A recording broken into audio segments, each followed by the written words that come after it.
talk a little NCAA because we talked just last week. We were talking about this California rule, this California law, maybe it's a couple weeks ago now.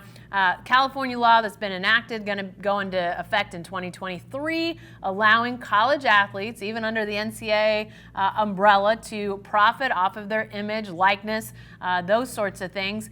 And the NCAA, and something of a stunning, I don't know if reversal is the right word, but it sure seemed that way. The Board of Governors overseeing the NCAA decided earlier this week that they are going to allow all NCAA athletes to do exactly what this California law was going to go into effect and allow: image, likeness, to profit off those sorts of things, even as NCAA athletes.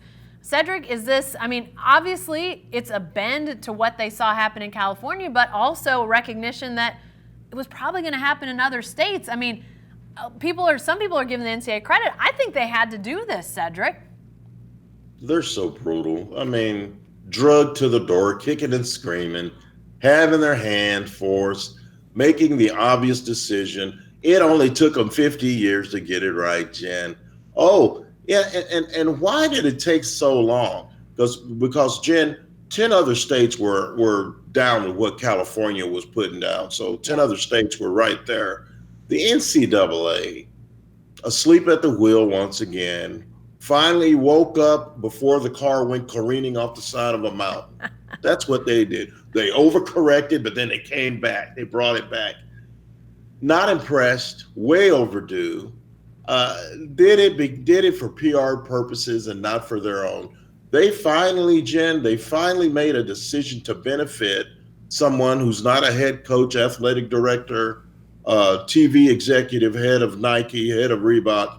They finally did something to benefit the people who have helped make this college basketball and college football great for the country. The billions and billions of dollars. Jen, they're not going to have to share any of that money. These kids are just being allowed to go be Americans, which means maximize their earning potential. Thank God they finally came around and did it, but they get no credit in my book.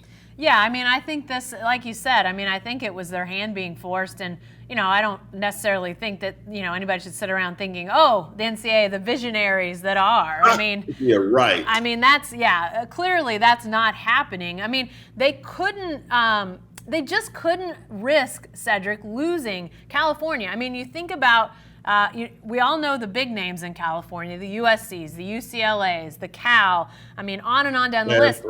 Stanford. But you think, obviously you think about those sort of premier names, but then you think about all the Division II schools that are out there, the Division III schools that are out there.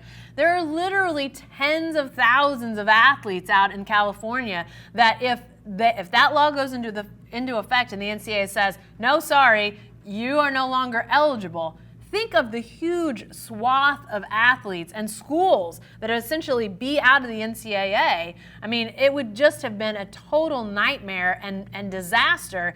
And so they had to do this because if you lose California, and they're just the only ones, like you said, Cedric, double-digit states considering this because, of course, I mean, if Nick Saban says, how am I going to recruit against Chip Kelly offering all these guys, not only a chance to play in LA, but also a chance to get money for their image and likeness?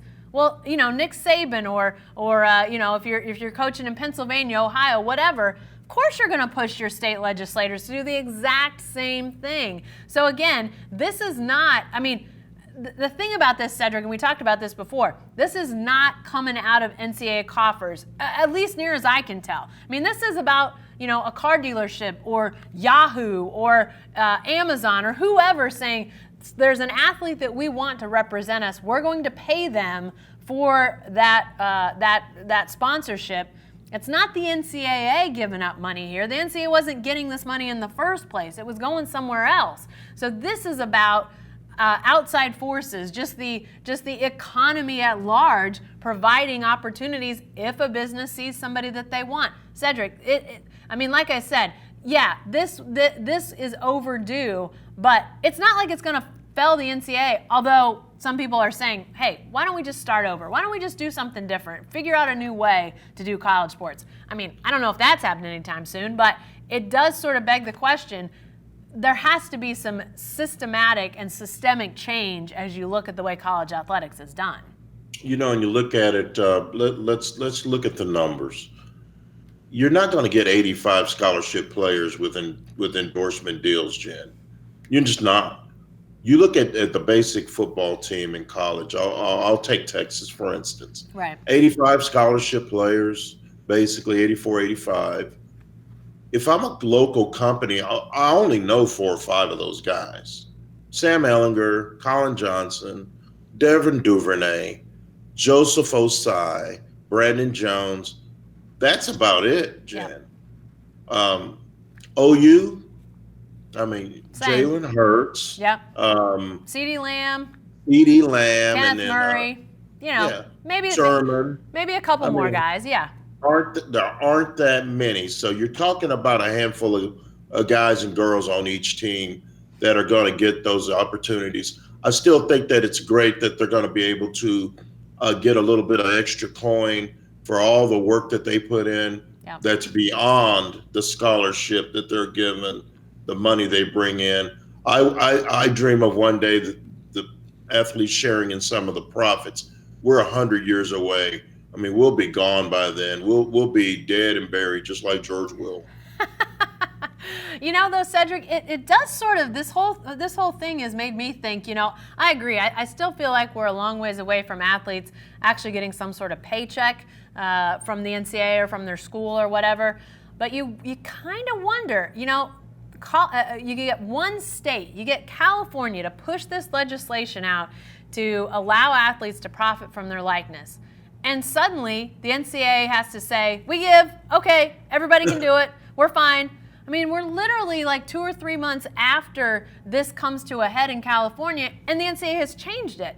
So if there's somebody, and maybe it's a California, maybe it's a Texas, maybe it's a Florida, one of these states that has a lot of schools, is a, almost sort of that country state, they're so big, they've got so much money, so much power. If one of them pulls the trigger on something like paying athletes, do we see the NCAA just say, you know what, yeah, you're right, we should have done this, we're going to go ahead and do it? I don't know. I mean, it seems far-fetched when you think about how much they've put up a fight, but yet I thought they were going to fight this, Cedric. I thought we were going to be in for a legal battle that lasted until that 2023 date when California said go. I thought that was going to happen, and instead, here we are. The NCAA is just saying, okay, we're done, go on. To me, that's been surprising, the speed with which they said, okay, we give. Jen, they don't want that fight. No. I'm going to tell you why. They start these little battles. You try to take out California. You try to take out the biggest most talent-rich state. Yep. And then Florida, and then Texas. What you don't want if you're the NCAA is these big schools deciding, you know what, we can start our own league. Yeah.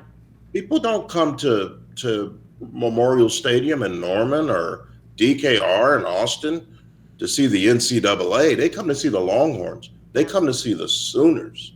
So let's not get it twisted. The NCAA knew that they had to make this decision and stay ahead of the fray, because that's a legal fight I don't think they can win. Yep. No, I think you're right. And it's going to be interesting to see if this pushes anybody else in the vein of a California, Texas, or Florida to say, you know what, we're going to push for this even more. And Gavin Newsom, frankly, the governor of California, seems like a guy that might be interested in trying to push something like that. We'll see. We'll see. Stay tuned. We'll be staying tuned, obviously.